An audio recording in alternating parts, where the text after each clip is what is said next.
Buenas noches, les ruego que me acompañen a orar para este momento del culto. Señor, te damos muchas gracias por este momento que nos permites tener aquí en tu casa de oración. Permite que tu palabra, Señor, sabemos que no regresa vacía. Permite que sea edificante para cada uno de los que estamos aquí. Permite que podamos recordar que eres fiel a tu pacto, Señor, y permite que nos maravillemos de cómo tú has hecho en tu historia para ser fiel a tu pacto, Señor, y que ese recuerdo nos traiga gozo al presente, Señor. Permite que tengamos gozo en escuchar tu palabra, Señor, y que podamos compartirla con el mundo también. En el nombre de Jesús oramos. Amén. Hermanos, estamos estudiando este libro de Esther. Llevamos algunas semanas estudiando capítulo por capítulo y hasta este momento seguramente la historia ha sido fascinante. Ciertamente esta historia tiene distintos momentos con distintos aspectos, distintas emociones, y lo que va a seguir a continuación también es algo muy interesante. Prácticamente hemos de recapitular un poco, hemos de analizar un poco el contexto para recordar lo que hemos visto hasta aquí.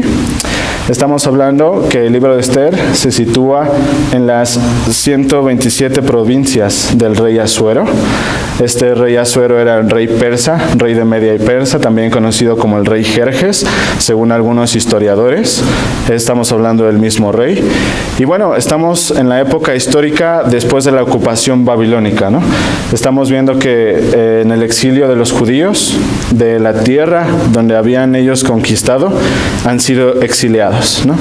Estuvo primero el imperio babilónico conquistando toda esa porción geográfica de la tierra. Los judíos no están en su tierra y parecen extranjeros en su propia tierra, ¿no? Sin embargo, después de la ocupación babilónica, llega la ocupación persa. Entonces, estos judíos están siendo extranjeros en su propia tierra, sometidos a gobernantes que no son de su nación, que no sirven al mismo Dios, que no tienen la misma ley.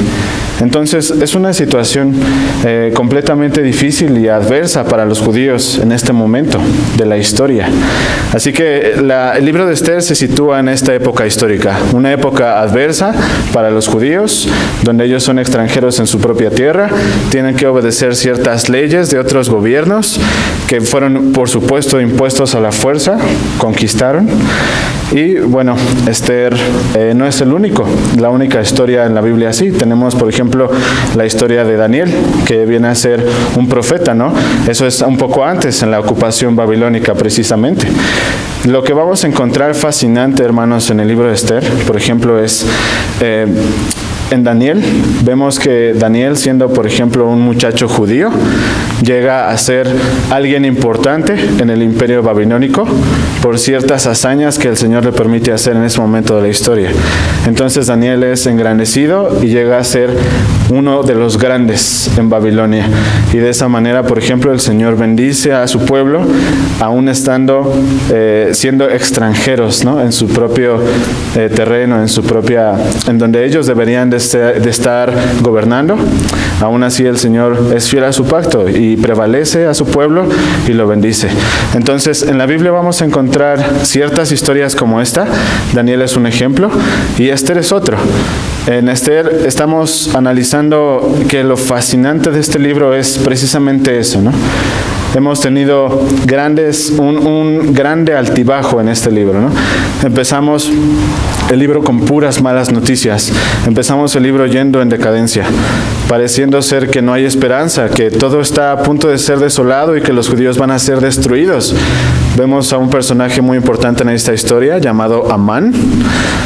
Este personaje vamos a ver que despierta una ira y un odio personal contra los judíos.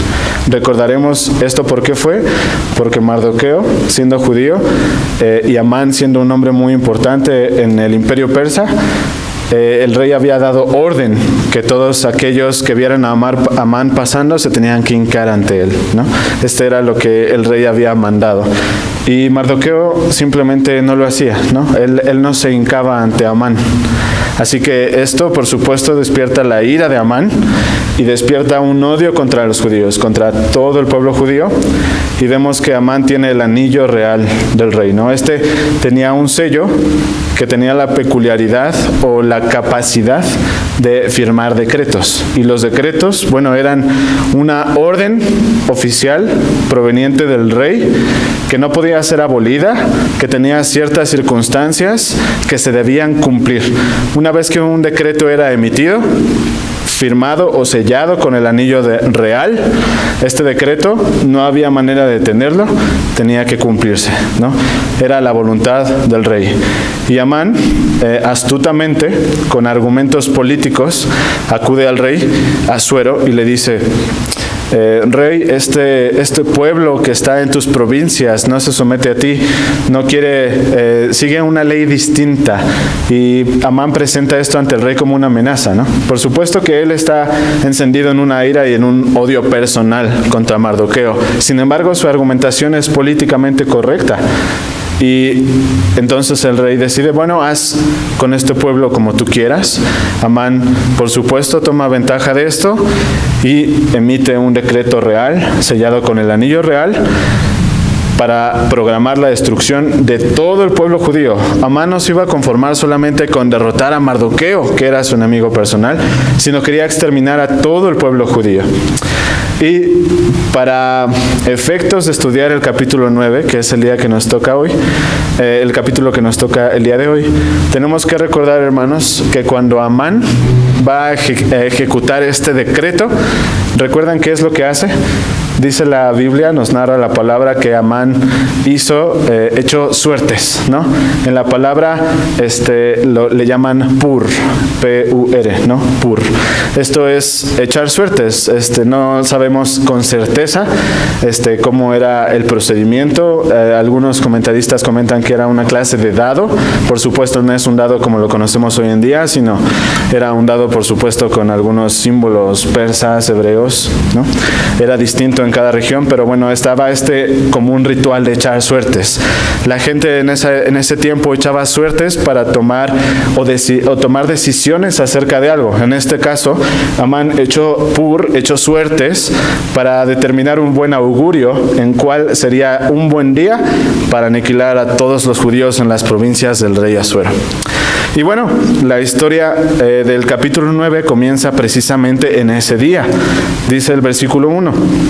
En el mes 12º, que es el mes de Adar, a los 13 días del mismo mes, cuando debía ser ejecutado el mandamiento del rey y su decreto, el mismo día en que los enemigos de los judíos esperaban enseñorearse de ellos.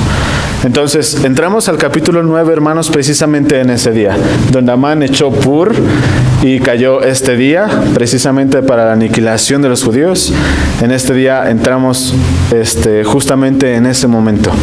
Ahora vamos a tratar de colocarnos un poco contemporáneamente en este tiempo, ¿no?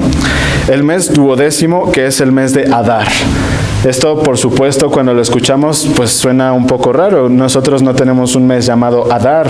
No sabemos con certeza en qué periodo del año podría estar ubicado esto. Esto en el calendario judío, porque pues a pesar de que desconocemos quién es el autor de este libro de Esther, sabemos que fue escrito para el pueblo de Dios, fue escrito para los judíos, ¿no? De esa época, un poco después. Así que vamos a ver que esto está situado en el calendario judío. El calendario judío es un tanto parecido al nuestro, no es diferente radicalmente. Ellos se basaban, por ejemplo, sus días se basaban siempre en el ocaso del sol. Cuando iba saliendo, ahí empezaba el día y terminaba al día siguiente en el mismo ocaso, ¿no? Ese era su periodo de día, y ellos se regían en las meses muy parecido a las estaciones del año. Nosotros en nuestro diciembre apenas va comenzando el invierno y termina en febrero. Ellos tenían un calendario más estricto apegado de las estaciones del año. Por supuesto que ellos como tal no tenían primavera, verano, otoño, invierno, pero sí se regían bajo los equinoccios, solsticios, todo esto, ¿no? Entonces, para ellos el mes 12º era el último. También tenían 12 meses, era el periodo comprendido de un año, y el mes 12º, el mes de Adar, era cuando terminaba el invierno.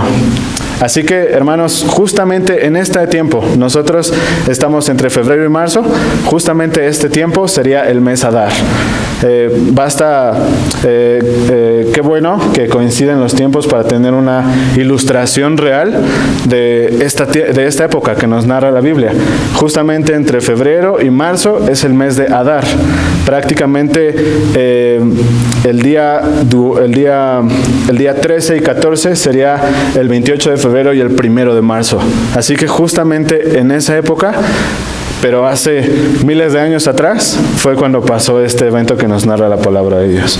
Así que ya que tenemos un concepto más o menos temporal de lo que nos está narrando la Biblia, vamos a seguir con la historia. Dice, bueno, que en el mes 12º, el mes de Adar, a los 13 días del mismo mes, donde Amán había echado Pur, y ese era el día en que los enemigos de los judíos esperaban enseñorearse de ellos. Ahora, la palabra dice enemigos de los judíos. Vamos a recordar que en el capítulo anterior, hermanos, en la predicación aprendimos o vimos en la palabra que Amán para este entonces ya está muerto, ¿no? Vimos que los primeros 4 capítulos del libro de Esther nos narran la decadencia del pueblo judío. Están a punto de ser exterminados, todo va en su contra. Viene un decreto para exterminarlos, Amán ha decidido ahorcar a Mardoqueo, todo está a punto de derrumbarse. Sin embargo, en el capítulo 5 y 6 vemos un maravilloso, justamente en la mitad de la historia, vemos un maravilloso cambio de planes. Y todo se torna de una manera distinta. Vemos ahí la mano poderosa de Dios actuando en su historia y está a punto de cambiar todo, ¿no? Todo da un giro de 180 grados. Ahora, Amán, que era el que se esperaba matar a Mardoqueo, Amán resulta ser el que es muerto, y a los enemigos de los judíos que esperaban enseñorearse de ellos en este día, dice la palabra de Dios al final del versículo 1, sucedió lo contrario, porque los judíos se enseñorearon de los que los aborrecían. Ahora, vamos a analizar un poco esto del decreto. Hemos visto ya anteriormente que había un decreto en contra de los judíos. Como ya lo dije al principio, un decreto del rey, una vez que era sellado y emitido, no podía ser abolido. No podía ser abolido. Era la voluntad del rey. Imagínense si un decreto del rey pudiera ser abolido, ¿cómo quedaría el rey, no? Perdería fuerza, su voluntad sería burlada, perdería respeto en su reino. Esto no podía pasar de ninguna manera. Así que, lamentablemente, este decreto que iba en contra de los judíos no podía ser removido. Pero ¿qué es lo que pasa, hermanos, en la historia? Por supuesto, la mano de Dios actúa en favor de su pueblo y vemos que ahora hay un segundo decreto. Ahora, en el libro de Esther, hermanos, vamos a encontrar paralelos muy importantes. Y es por eso que este libro es fascinante. En el capítulo 1, 2, 3 y 4 vamos a ver un continuo descenso. En el capítulo 5 y 6 se nos narra la historia de 2 banquetes, que son justamente la parte central del libro, en donde todo va a tornar 180 grados. Y en el capítulo 7, 8, 9 y 10 vamos a ver ahora un ascenso en la historia a favor del pueblo judío. Así que en el paralelo del capítulo 9 está el capítulo 2 y 3, que es precisamente donde la palabra nos narra el primer decreto en contra de los judíos. Pero ahora, en los paralelos posteriores, en el capítulo 8 y 9, ahora se nos narra el segundo decreto, pero esta vez a favor de los judíos.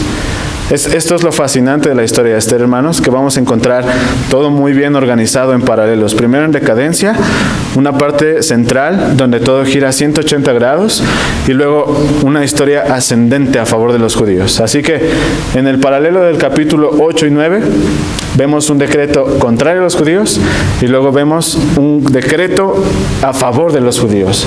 Para esto, hermanos, solo que valga recordar cómo sucedió esto. Amán un día llegó, después del primer banquete, el rey pide que le lean las crónicas del rey, porque dice la palabra que esa noche el rey no pudo dormir.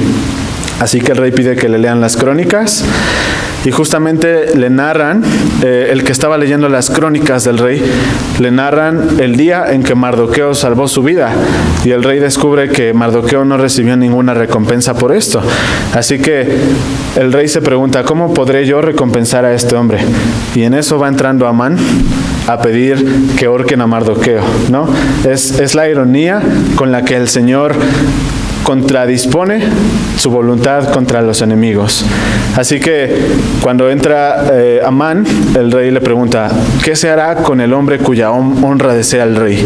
Así que Amán dice, bueno, ¿quién más va a ser ese hombre sino yo? Yo soy el segundo hombre más importante del reino, así que el rey me quiere honrar. Así que Amán suelta una serie de cosas. Bueno, que se vista con el ropaje real del rey, que cabalgue en el caballo donde cabalga el rey, y que alguien lo pase por la ciudad pregonando delante de él. Así se hace con el hombre cuya honra desea el rey. Y resulta que cuando Amán expone esto, ¿qué le dice el rey? Así como has dicho, que no te falte nada, ve y haz con Mardoqueo de esta misma manera.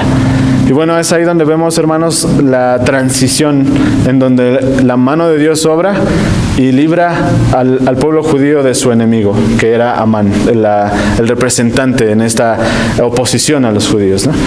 Y bueno, en el segundo banquete, ¿qué es lo que sucede? La reina Esther le dice al rey, este hombre que está aquí es quien ha planeado destruir a mi pueblo. ¿Y cómo voy a poder soportar yo ver a mi pueblo destruirse? Así que lo que el rey hace es mandar a a Amán, a ser colgado en la horca que había preparado para Mardoqueo. De esta manera, hermanos, vemos cómo fue revertido el asunto. Cómo Amán planeaba enseñorearse de los judíos y resultó lo contrario, siendo Amán muerto. Pero como ya dijimos, ¿no? Todavía estaba este decreto, todavía el decreto de destruir a los judíos seguía en pie. ¿Y qué fue lo que pasó? Bueno, Mardoqueo ahora es el que recibe el anillo real y se emite un segundo decreto a favor de los judíos. Este decreto decía que los judíos en ese día iban a poder tomar las armas, iban a poder defenderse contra todo aquel que quisiera hacerle daño. Así que el día llegó, hermanos, y lo que dice la palabra es que los enemigos de los judíos esperaban enseñorearse de ellos, y lo que pasó fue lo contrario. Ahora, hermanos, un decreto es algo que no se puede simplemente remover, es algo que tiene una autoridad, no solamente por el decreto mismo, sino por quien lo emite. Esta es la característica de un decreto, hermanos. Así que, siendo que un decreto real del rey había sido expedido, no había manera simplemente de desecharlo. Y es importante, hermanos, que digamos esto porque el otro día, ahora que manejo mucho constantemente, a veces simplemente para no aburrirse uno en el camino, cuando no hay tráfico, para no dormirse, pues prendes el radio, ¿no? Y escuché, hermanos, peculiarmente hay una estación 95.3, ¿no? Es la de música romántica. Ese día me puse romántico y pues quise escuchar eso, ¿no? Me pareció algo muy interesante, hermanos, porque la conductora del programa empezó a decir algo así. Ella empezó a decir, no te pierdas, sintoniza todos los días esta estación para que no te pierdas el decreto del día. No sé si algunos lo han escuchado de aquí, pero me pareció bastante interesante, ¿no? O sea, caray, no te pierdas el decreto del día. Después escuché de qué se trataba esto, ¿no? Resulta que en la filosofía de nuestros días, hermanos, si tú, por tu propia voluntad, decides decir algo todos los días, se va a cumplir. Se hace decreto, ¿no?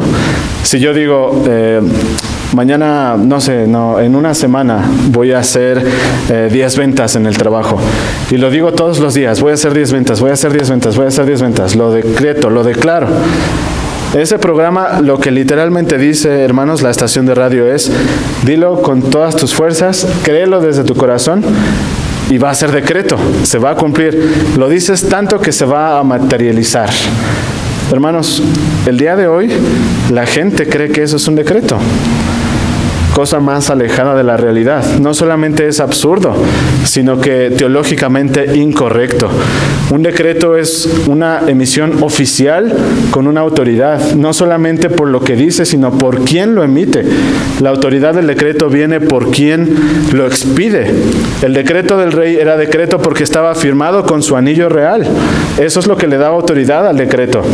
De manera que, hermanos, no podemos dejar que las filosofías del mundo de hoy nos lleven en esas corrientes absurdas y teológicamente incorrectas. No podemos declarar nada, decretar nada, si no es porque el Señor es el único que decreta y que cumple ese decreto, ¿no? Que no puede ser abolido. No nos dejemos llevar, hermanos, por estas cosas que escuchamos en el radio. No es verdad, no puede ser verdad. Así que estaba este segundo decreto, hermanos, le daba la capacidad a los judíos de defenderse, y eso es lo que pasó. Resulta, hermanos, que anteriormente ya hablamos de que los persas ya sabían quién eran los judíos. Y no solamente esto, sino que sabían quién era el Dios de los judíos. Así que vimos, por ejemplo, que Amán no se metió con Mardoqueo, sino que se metió con el Dios de Mardoqueo. Y recordemos lo que le dice a su esposa: Amán, si has empezado a caer delante de este Mardoqueo, no vas a poder recuperarte, porque sabían quién era el Dios de Mardoqueo. Así que, hermanos, estos enemigos de los judíos no se habían metido solamente con los judíos, sino con el Dios de los judíos. Y no solamente con el Dios de los judíos, sino con el Dios del pacto de los judíos. Así que el Señor, hermanos, va a hacer que su decreto se cumpla. Él va a hacer que su pacto se cumpla, y Él es fiel a su pacto. Así que, aun cuando todo parecía estar programado para la destrucción de los judíos, el Señor obró y resultó opuesto, resultó en viceversa, ¿no? Así que dice la historia que los judíos se reunieron en sus ciudades, en las provincias, y descargaron su mano sobre los que habían procurado su mal. Pero vean el versículo 3, dice: y todos los príncipes de las provincias, los sátrapas, capitanes y oficiales del rey, apoyaban a los judíos, porque el temor de Mardoqueo había caído sobre ellos. Es importante este versículo, hermanos, porque en épocas anteriores, los príncipes de las provincias, como en los políticos de hoy en día, tenían que quedar bien con el que estaba bien parado en la política, ¿no? Aquel que estaba bien parado en la política y era de los principales, bueno, todos los demás tenían que quedar bien con él. De cierta manera iban a conseguir favor, iban a conseguir buenas cosas para ellos y sus provincias. Iba a ser más fácil gobernar para ellos, sus provincias. Así que, en cuanto a los príncipes de las provincias del rey Asuero escuchan que los judíos están teniendo esta inminente victoria sobre sus enemigos, y que Mardoqueo está siendo engrandecido en el palacio real, que ahora él es el portador del anillo del rey, estos príncipes, por supuesto, lo que hicieron es favorecer a los judíos. Por supuesto, el Señor obró de manera maravillosa, y ahora no solamente el rey tenía todo su apoyo para ellos, sino que los príncipes en las provincias conocieron el temor de los judíos. Dice la palabra que el temor de los judíos cayó sobre ellos. Así que estos persas temieron en gran manera y favorecieron a los judíos. No pusieron obstáculos en su camino, ¿no? Y bueno, lo que narra a continuación la palabra, hermanos, ciertamente es una historia sangrienta, es una historia cruda, es una historia difícil. Muchas veces, no sé, la gente piensa que la historia de la Biblia vas a encontrar puras cosas o palabras bonitas, poéticas. Y bueno, esta historia, particularmente en la Biblia, narra una matanza tremenda, ¿no? Una matanza despiadada. Y no solamente eso, sino que los judíos, el pueblo de Dios, son los protagonistas de esta matanza, ¿no? Narra la Biblia que ellos no tuvieron piedad, se fueron contra sus enemigos, estos persas, que iban a matarlos, ¿no? Que iban a exterminarlos. Y la Biblia narra una matanza, dice que en la capital de Susa, que era la capital del imperio, hubieron 500 hombres que murieron en el día 13. Y dice la palabra que hubieron otros muchos miles que murieron en las otras provincias. Y también dice la palabra, menciona los 10 nombres de los 10 hijos de Amán. La palabra narra que todos ellos fueron muertos. Vemos destrucción y vemos que los judíos se enseñorean de sus enemigos. Por supuesto que la mano del Señor dice la palabra que la venganza es de Jehová, ¿no? La venganza es del Señor y Él empoderó y usó a su pueblo como quiso. Y en ese momento de la historia lo que el Señor quiso hacer de su pueblo fue esto, ¿no? Demostrar ante el imperio y dentro de todos los que se enteraron quién era el Dios de los judíos, que Dios fue fiel a su pacto y que perseveró a su pueblo de una manera maravillosa, estupenda. Así que, hermanos, nosotros cuando leemos esto, por supuesto que no podemos tener una aplicación práctica directa a nuestra época, porque en nuestra época, por supuesto que nosotros no vamos a hacer lo mismo, ¿no? No nos vamos a levantar en armas, ni vamos a ir a matar a todo un pueblo que está en contra de la iglesia, ¿no? No podemos tomar una aplicación directa. Y es por eso, hermanos, que este libro no puede ser tomado como una enseñanza moral. No podemos tomar este libro y decir, así como lo hicieron los judíos en esta época, tú también ve y haz lo mismo, ¿no? Así debes de hacerlo. O sea, no podemos hacer una aplicación directa moral a nuestros días. Más bien, hermanos, lo que enseña este libro es en realidad la fidelidad de Dios con su pacto, que libró a su pueblo y que prevaleció con su pueblo. Y de ahí sale una fiesta maravillosa. De hecho, este es el desenlace del libro, la fiesta del Purim. Recordamos, hermanos, que el decreto que estaba en contra de los judíos fue porque Amán echó el pur, y entonces de ahí viene el nombre Purim. La fiesta del Purim va a ser el recordatorio a los judíos en las generaciones postreras hasta el día de hoy de cómo el Señor, en la época de Esther, libró al pueblo judío de su aniquilación en contra de Amán. Por eso se le llama la fiesta del Purim. Hermanos, es curioso que hasta hoy los judíos celebran la fiesta del Purim. Precisamente el día 28 de febrero y el 1 de marzo ocurrió este evento. Hubiera sido interesante verlo. Lo que les puedo contar es que estuve investigando un poco al respecto, y lo que los judíos hacen el día de hoy, por supuesto, no es ir a matar a medio mundo. Lo que ellos hacen para recordar este evento son grandes banquetes. Ellos hacen representaciones teatrales, ellos narran, por supuesto se leen el libro entero de Esther, hacen una obra de teatro en representación de lo que pasó en el libro de Esther. Y entonces hay una tradición muy que me llamó la atención, que de hecho todo el pueblo judío participa. Cuando se está leyendo el libro de Esther, cada vez que el lector pronuncia el nombre de Amán, los niños suenan maracas para que el nombre de Amán no se escuche. Porque el pueblo judío, por supuesto, es su enemigo, ¿no? Fue el enemigo del pueblo judío. Entonces, cada vez que el lector menciona a Amán, los niños suenan maracas para quitarlo de la historia, para quitarlo del libro, que no se escucha el nombre de Amán. Es algo muy interesante. Y cuando leemos el capítulo, hermanos, vemos que Mardoqueo, después de todo esto de la matanza y que los judíos se deshacen de sus enemigos, Mardoqueo, con el anillo real, emite cartas a todas las provincias del rey y ordena que desde ese día en adelante todas las generaciones iban a recordar ese día como el día en que Dios libró a su pueblo de la aniquilación, como el día en que Dios fue fiel a su pacto, como el día que Dios guardó sus promesas. Por supuesto, hermanos, que sabemos que en el libro de Esther no se menciona el nombre de Dios como tal. Sin embargo, hermanos, podemos estar seguros que esta fue la intención. Podemos estar seguros que lo que había en el corazón de los judíos, cuando se dice que hicieron gran celebración por ser librados, era gratitud a su Señor, a su Dios, que los había librado. Y hasta el día de hoy. Entonces, Mardoqueo ordena que estas fiestas sean celebradas hasta la posteridad. Y con grandes banquetes y celebración se hicieron 2 días de fiesta, y los judíos tenían que repartir bienes también a los pobres.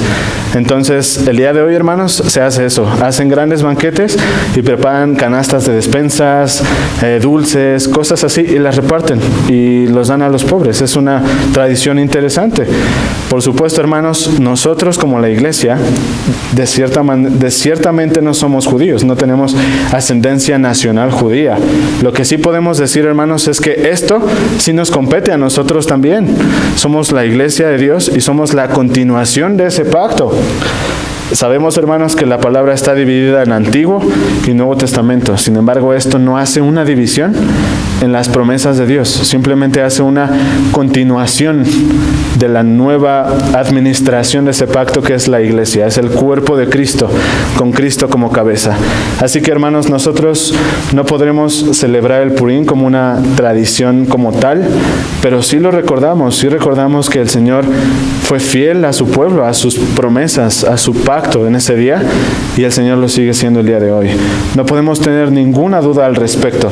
No debemos tenerla. Debemos gozarnos, hermanos, que el Señor hasta el día de hoy nos sigue preservando. Nos sigue manteniendo aquí, sigue manteniendo a Dios es amor. Nosotros sabemos, hermanos, que allá afuera hay muchas personas que no simpatizan con los cristianos, no simpatizan con la iglesia, nos insultan. De hecho, si por ellos fueran, a lo mejor y también van a encontrar la manera algún día de hacerlo legal y con un argumento político perseguir a la iglesia. No tenemos duda de eso. Algún día va a poder pasar, ¿no? Sin embargo, hermanos, lo que a nosotros debemos aprender de Esther y Mardoqueo y del libro en general es que el pueblo no fue librado por ellos, sino porque la mano de Dios estuvo ahí, sosteniendo. Y la mano de Dios está aquí el día de hoy también, sosteniéndonos, hasta donde el Señor diga. Sabemos que Él será fiel a su pacto, hermanos, y sabemos que cuando ese día llegue, en vez de angustiarnos, vamos a descansar en Él, vamos a estar con Él, ¿no? Así que, hermanos, esta historia es ciertamente fascinante. Nos narra cómo el pueblo estuvo a punto de ser aniquilado y la historia giró en 180 grados.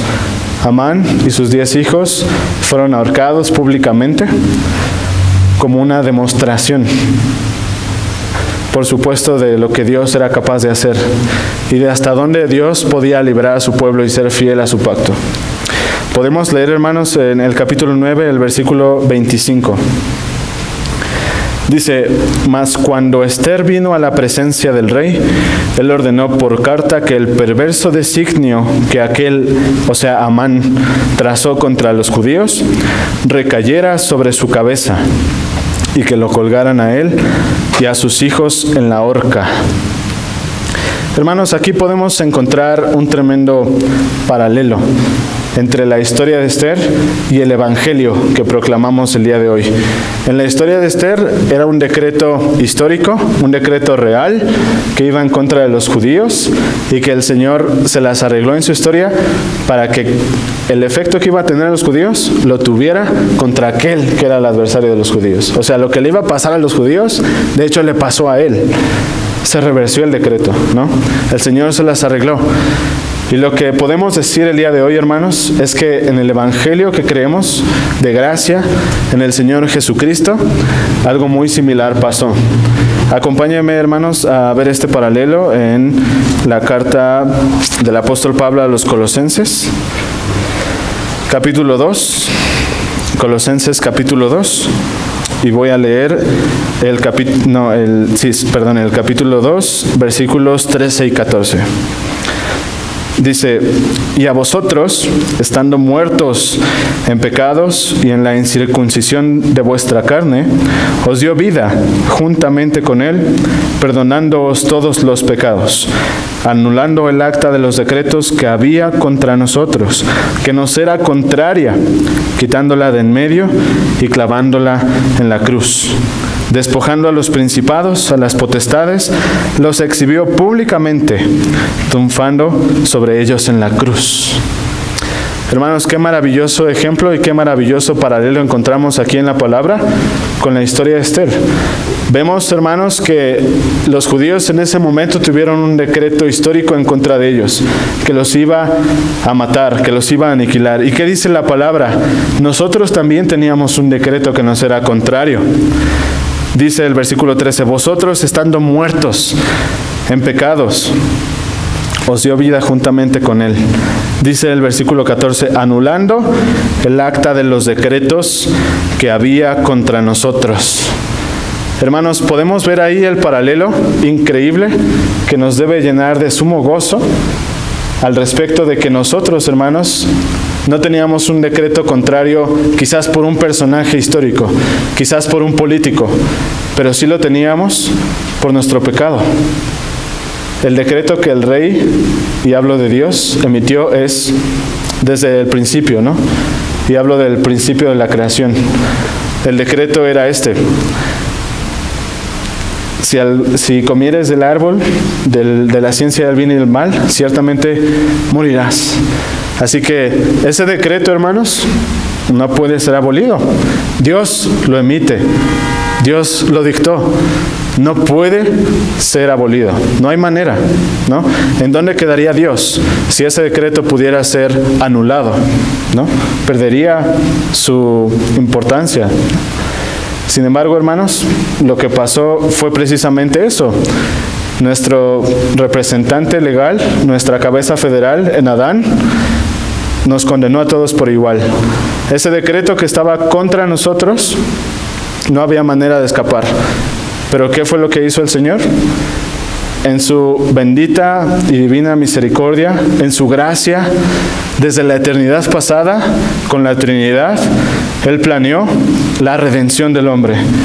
Y esto es maravilloso, hermanos. Solamente Dios se las arregló para anular ese decreto. Una vez que ese decreto estaba en contra nuestra, hermanos, no había manera de que nosotros pudiéramos hacer algo para escaparnos de la consecuencia del decreto, que era la muerte. De hecho, es lo que dice la palabra: ustedes estando muertos en vuestros pecados. Pero lo que dice a continuación es lo que aviva la esperanza de los creyentes. Dice: anulando el decreto que nos era contrario, clavándolo en la cruz. Vemos ahí, hermanos, la victoria de Cristo. Vemos cómo el Señor se las arregló en su historia para anular ese decreto también contrario contra nosotros y que pudiéramos vivir. Así que, hermanos, el libro de Esther es simplemente una prefiguración, una ilustración de este evangelio que nosotros predicamos hoy. El Señor del pacto cumpliendo el pacto, preservando su promesa, dándonos vida aun cuando estábamos muertos. Y dice que a los principados los exhibió públicamente, ¿no? Así como en el libro de Esther, Amán y sus hijos fueron colgados públicamente, así también el Señor exhibe públicamente a sus enemigos y triunfa sobre ellos en la cruz. Esto es maravilloso, hermanos, nos debe llenar ciertamente de gozo. Y debemos de recordar este libro de Esther con este gozo, porque creemos que el Señor ha sido fiel hasta hoy en su evangelio, y que es verdad, y que es lo único que nos sostiene aquí, hermanos, hasta la eternidad. Vamos a orar, hermanos. Señor, cuántas gracias podemos darte, sabiendo, Señor, que tú eres el Rey, el soberano de todo el universo, y que había un decreto en contra nuestra, del cual no podíamos escapar. Así como también los judíos, Señor, tu pueblo, en tiempos de Esther, iban a ser aniquilados. Pero, Señor, tú te arreglaste para que en tu historia, tu intervención divina, tu mano poderosa, Señor, así como libraste al pueblo en tiempos de Esther, Señor, nos has librado también el día de hoy. Has anulado, Señor, ese acta de los decretos, Señor. Has enviado a tu Hijo, que ha triunfado, Señor, y solamente a través de Él podemos ser salvos. Podemos tener la esperanza viva en Cristo Jesús, que podemos ser adoptados por ti, Señor. Cuántas gracias podemos darte, Señor. Lo recordamos con sumo gozo, porque nos recuerda, Señor, que tú eres fiel a tus promesas, tú eres fiel a tu pacto, Señor, y que nos preservas día con día, Señor. Permite que nosotros permanezcamos también fieles a ti y que podamos dar testimonio de eso, Señor. Bendícenos en el nombre de Cristo Jesús. Amén.